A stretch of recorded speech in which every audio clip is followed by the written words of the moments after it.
Ferrari's 2025 season can be characterized as underwhelming, if not downright disappointing. A team who finished 14 points off of a Constructors' Championship last year, bagging 5 victories, have turned that into a 197 points deficit to McLaren with the best result of P2 this season. Sure, Ferrari have recently jumped up to P2 in the Constructors, somewhat surprisingly actually, but that's just not good enough for this team who are without a championship since 2008. After a triple header in which Leclerc scored 2 podiums in Monaco and Barcelona, news around the team suggested a big upgrade package for the next race in Montreal, Canada. The list of updates included a new floor and an updated rear suspension, which would help to solve the issues of the SF25. But if you're a Ferrari fan, this latest news might be a little bit of a letdown. According to Italian publication Auto Racer Italia, Ferrari will not be bringing any new parts to the Canadian Grand Prix this weekend.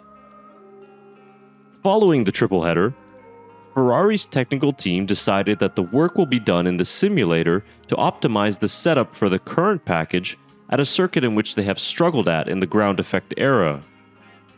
Ferrari will return to using the V-shape rear wing configuration with an evaluation of the slightly trimmed configuration on the mobile flap that ran both in Saudi Arabia and Imola.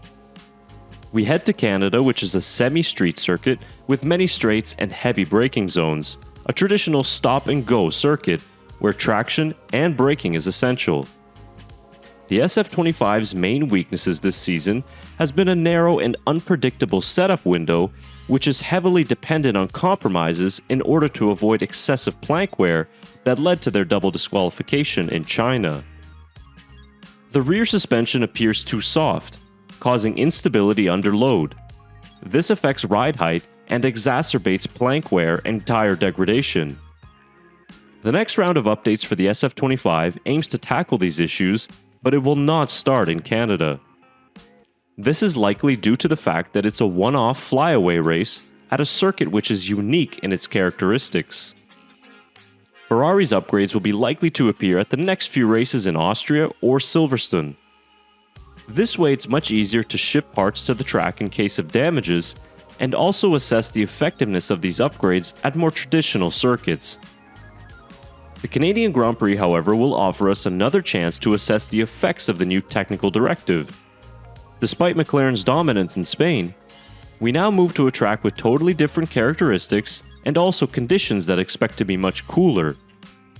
For Ferrari, the on-track feedback of the new specification in Barcelona was positive on the new aerodynamic shape of the wing.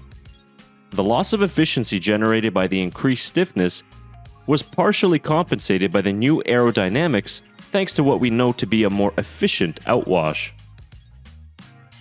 Montreal will be a tough challenge for Ferrari, a track in which they've yet to have a front row start in the ground effect era and the venue for what was one of their worst races in 2024. It will be an interesting weekend to see how the pecking order will shape out as the battle for second in the Constructors' Championship heats up.